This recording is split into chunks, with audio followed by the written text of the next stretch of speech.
자, 안녕하세요. 오랜만입니다. 오늘 주제는 돈은 인격체이며 잘 다루어야 하며 또 뭘 해도 안 되는 사람들은 자신의 어떤 삶의 방식에 대해서 생각하고 점검을 해야 됩니다. 그리고 어떤 정기적으로 받는 수입은 일종의 월급이라고 할 수 있는데 그것은 수입의 100배 이상의 자산이라는 겁니다. 또 투자를 하지 않는 것이 제일 나쁜 투자이고 진짜 자기 수입에 대한 정의를 한번 알아보겠습니다. 자, 참고할 서적은 돈의 속성입니다.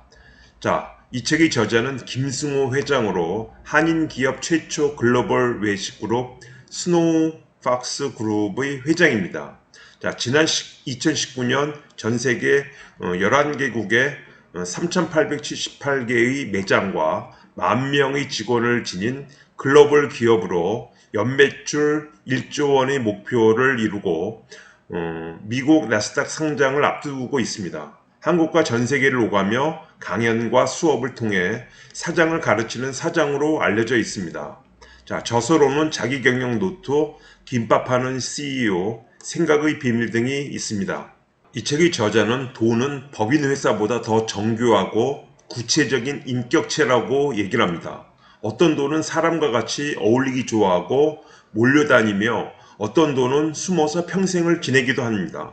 자기들끼리 주로 가는 곳이 따로 있고 유행에 따라 모이고 흩어집니다.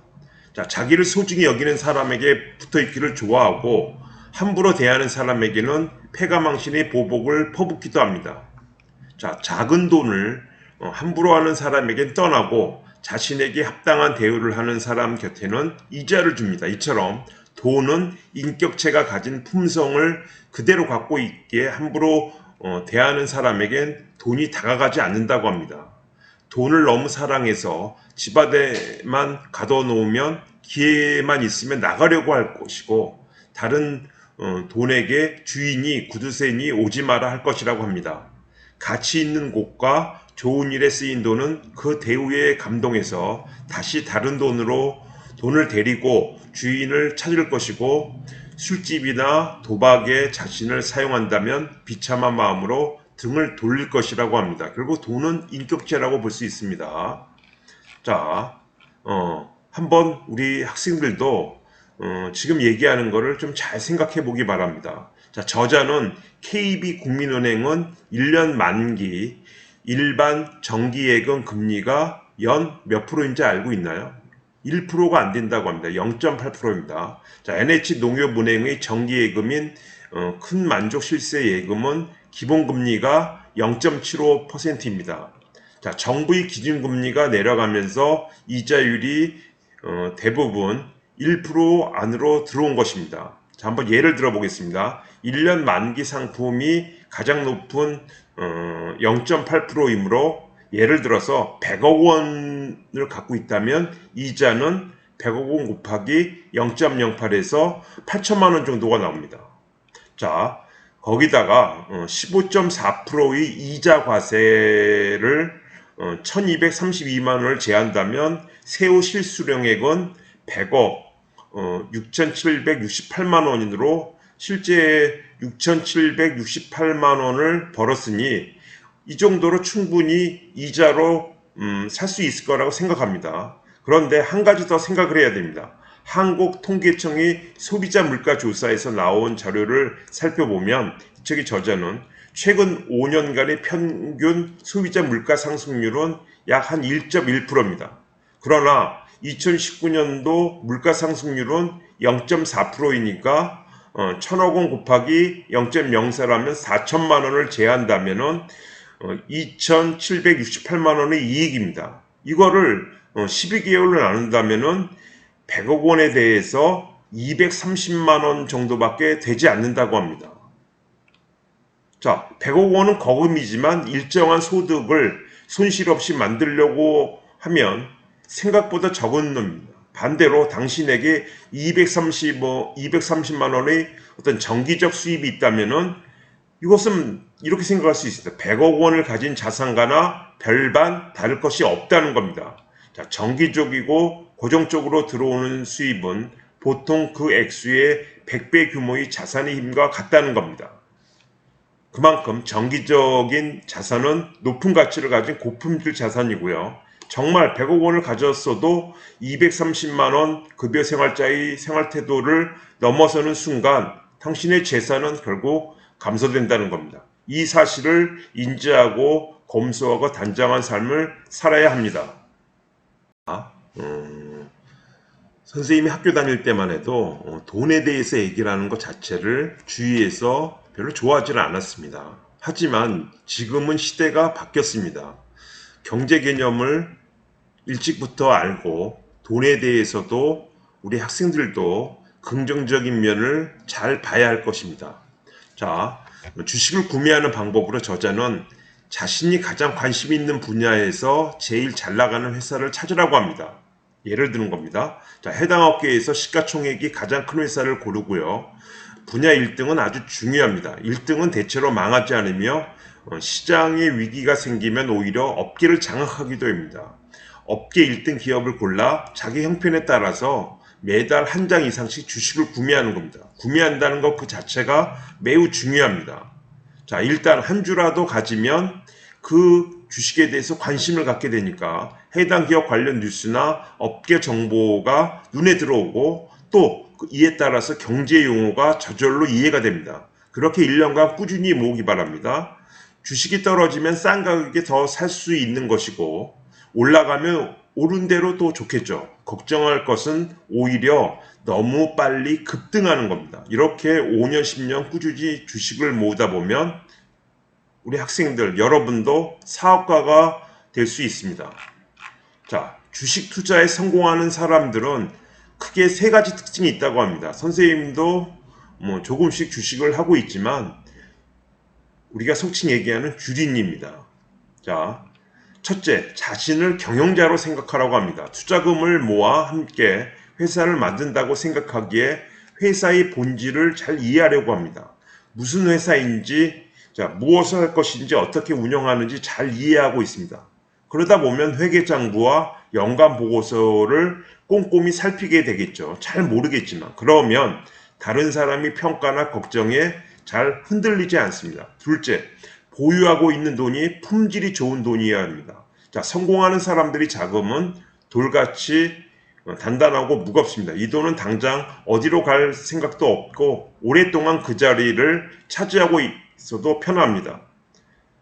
또 오히려 배당이라는 식사만 제공하면 평생 자리 잡고 살 생각도 하는 돈만 모여 있습니다. 진정한 투자는 팔 때를 잘 아는 것이 아니라 살 때를 잘 아는 겁니다. 살 때 싸게 사면 파는 건 당연히 한결 쉽겠죠. 싸게 사는 것은 어려운 일입니다.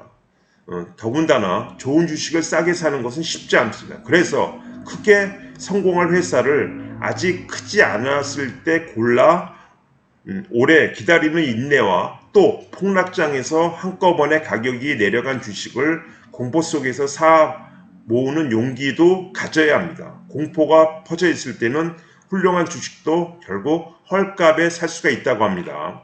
자, 저자는 투자를 하지 않는 것은 가장 나쁜 투자라는 거죠.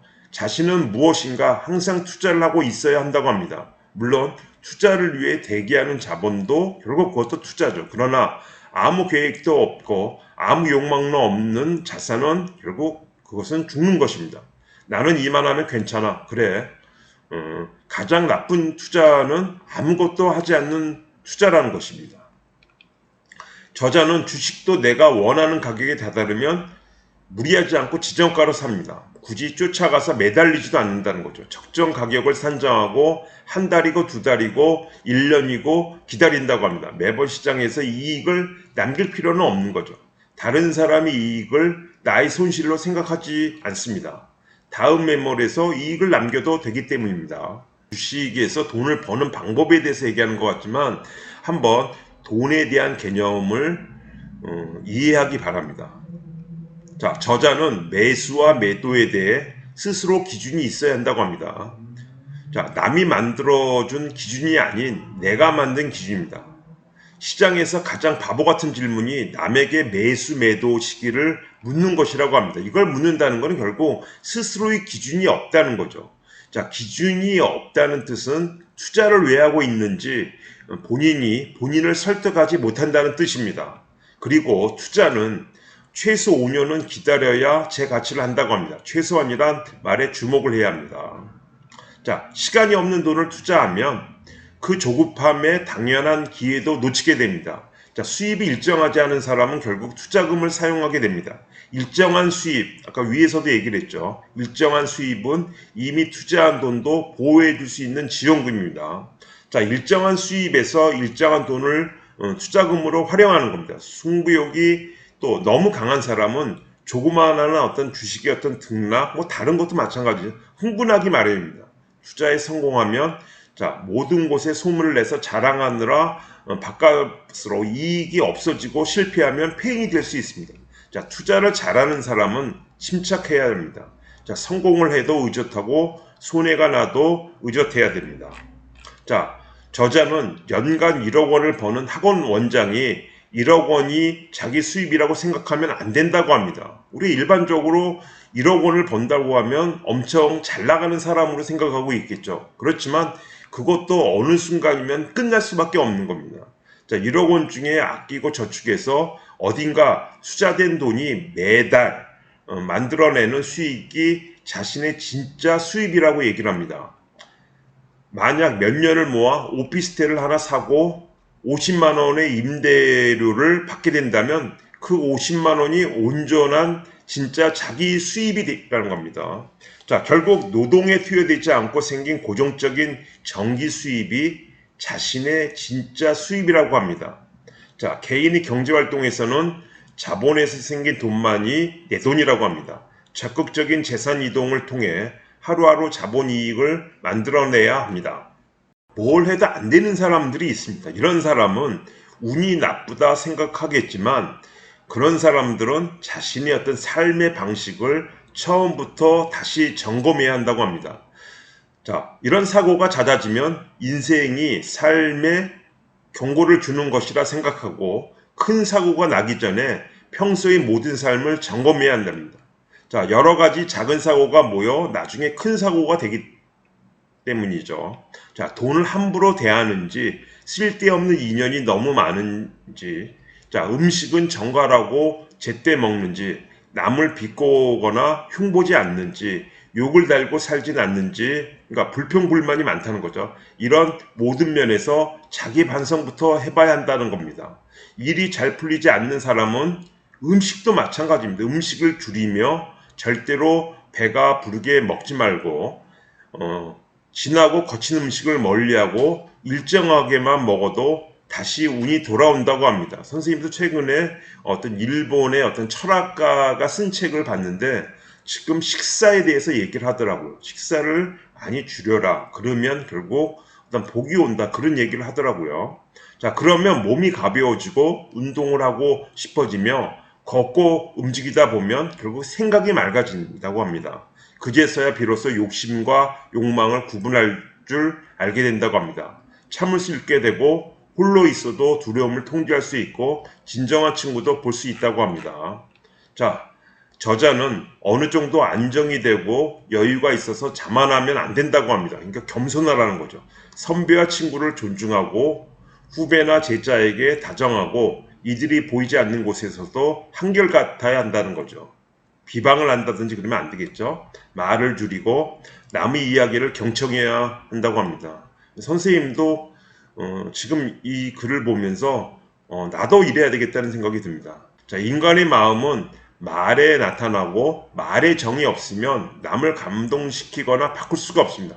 사람은 마음이 오고 간 후에 이론과 논리가 더해질 뿐이라는 겁니다. 우리는 어떤 사람이 말을 잘하거나 논리적이라고 존경하지 않습니다. 그에게 결국 진정성이 보일 때 그의 생각과 뜻이 나와 달라도 존중을 하게 된다는 겁니다. 말은 그 사람의 마음이 내보내는 냄새입니다. 마음의 냄새가 향기인지 악취인지 표현하는 언어를 통해 알게 된다고 합니다. 오늘 여기까지입니다.